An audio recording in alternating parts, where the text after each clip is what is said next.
Dear friends, നമ്മളെ clients നമ്മളോട് ചോദിക്കുന്ന ഒരു ക്വസ്റ്റ്യനാണ്, മരിച്ചു പോയിട്ടുള്ള ആളെ ഇൻകം ടാക്സ് റിട്ടേൺ ഫയൽ ചെയ്യാൻ എന്താണ് ചെയ്യുക എന്നുള്ളത്. അപ്പോൾ അതിൻ്റെ പ്രൊസീജിയർ എങ്ങനെയാണ് എന്നുള്ളതാണ് ഇന്നത്തെ നമ്മുടെ വീഡിയോയിൽ നമ്മൾ വിശദീകരിക്കുന്നത്. അത് നമ്മൾ ഇൻകം ടാക്സിൻ്റെ സൈറ്റാണ് ഓപ്പൺ ചെയ്യേണ്ടത്.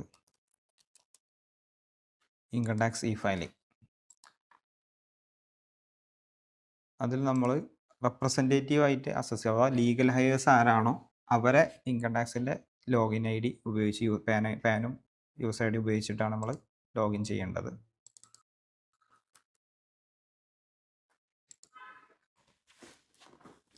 അങ്ങനെ നമ്മൾ അവരത് ലോഗിൻ ചെയ്ത് കഴിഞ്ഞിട്ട് ഈ ഓതറൈസ്ഡ് പാർട്ട്നേഴ്സിൽ register as a representative assessee എന്നുള്ളൊരു ഐക്കൺ കാണാം. അതിൽ നമ്മളെ മരിച്ചു പോയിട്ടുള്ള ഡിസീസ്ഡായിട്ടുള്ള ആരാണോ അദ്ദേഹത്തിൻ്റെ ഡീറ്റെയിൽസ് അടിച്ചിട്ട് വേണം ചെയ്യാൻ. ഇത് ഓൾറെഡി ഉള്ള ഒരാളാണ്, അതുകൊണ്ട് നമ്മൾ ഇതിൽ പുതിയ ചെയ്യുന്നതിന് ന്യൂ റിക്വസ്റ്റ് ക്രിയേറ്റ് ചെയ്യാം. അതിൽ ഡിസീസ്ഡ്, ഇതിൽ ഏത് റീസൺ വെച്ചിട്ട് വേണമെങ്കിൽ നമുക്ക് മൈനർ ആണെങ്കിലും മൈനർക്ക് റിട്ടേൺ ഫയൽ ചെയ്യാൻ പറ്റില്ല. അവരെ ഓതറൈസ്ഡ് റെപ്രസെൻറ്റേറ്റീവ് ചെയ്യുകയാണെങ്കിൽ മൈനർ സെലക്ട് ചെയ്യാം. നമ്മളിപ്പം എടുക്കുന്ന കേസ് മരിച്ചു പോയിട്ടുള്ള ഒരാളെ ലീഗൽ ഹയേഴ്സ് ആയിട്ട് ചെയ്യുന്നതാണ്. അത് ഡിസീസ്ഡ് ലീഗൽ ഹയേഴ്സ് എന്നുള്ളതാണ് ഓപ്ഷൻ ചെയ്യേണ്ടത്.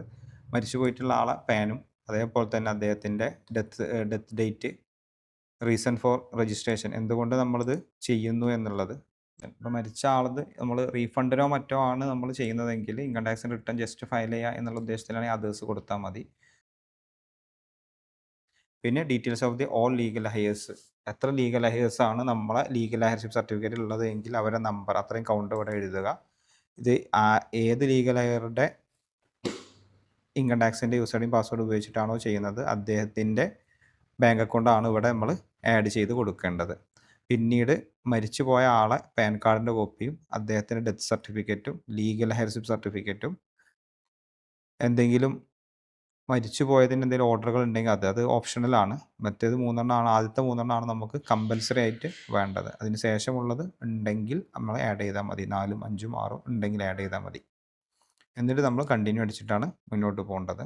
അതോടുകൂടി ഇത്രയും കാര്യങ്ങൾ ചെയ്യുന്നതോടുകൂടി ഇത് നമ്മൾ സബ്മിറ്റ് ചെയ്ത് കഴിഞ്ഞ് 7 ഡേയ്സിൻ്റെ ഉള്ളിൽ ഇത് അപ്രൂവ് ആവുകയും ചെയ്യും. അപ്രൂവ് ആയി കഴിഞ്ഞാൽ രജിസ്റ്റർ ആസ് അസസി എന്നുള്ള അർത്ഥത്തിൽ നമ്മൾ നോക്കിക്കഴിഞ്ഞാൽ ഇവിടെ അപ്രൂവൽ ഇവരുടെ കേസിൽ കാണുന്നുണ്ട്. ഓൾറെഡി ഇതിൽ വന്നിട്ടുള്ളൊരു അപ്രൂവലാണ്. ഇത് 18-ാം തീയതി കൊടുത്തു, 19-ാം തീയതി ആയപ്പോഴേക്കും പിറ്റേ ദിവസം തന്നെ നമ്മളെ കേസിൽ അപ്രൂവ് ആയിട്ടുണ്ടായിരുന്നു.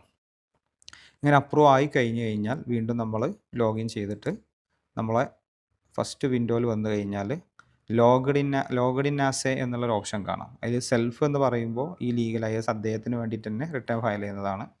ഈ ലീഗൽ ഹയർ അദ്ദേഹം മരിച്ചുപോയ ആൾക്ക് വേണ്ടി ചെയ്യാൻ ഈ സെൽഫിന് പകരം ലീഗൽ ഹയർ എന്നുള്ള ഓപ്ഷൻ സെലക്ട് ചെയ്യാം. അതോടുകൂടി നമ്മൾ ആർക്കാണോ റെപ്രസെൻറ്റേറ്റീവ് അസോസിയേറ്റ് ആയിട്ട് നമ്മൾ അപ്രൂവൽ കിട്ടിയിട്ടുള്ളത് അദ്ദേഹത്തിൻ്റെ പേരാവും ഇവിടെ വരുന്നുണ്ടാവുക. എന്നിട്ട് ഇനി അദ്ദേഹം ഫയൽ ചെയ്യുന്ന പോലെ നമുക്ക് എന്ത് ചെയ്യാം, അദ്ദേഹത്തിൻ്റെ റിട്ടേൺ ഈ ഫയലിങ്ങിൽ പോയിട്ട് ഫയൽ ഇൻകം ടാക്സ് റിട്ടേൺ എന്ന് പറഞ്ഞുകൊണ്ട് മുന്നോട്ട് പോകാൻ പറ്റും.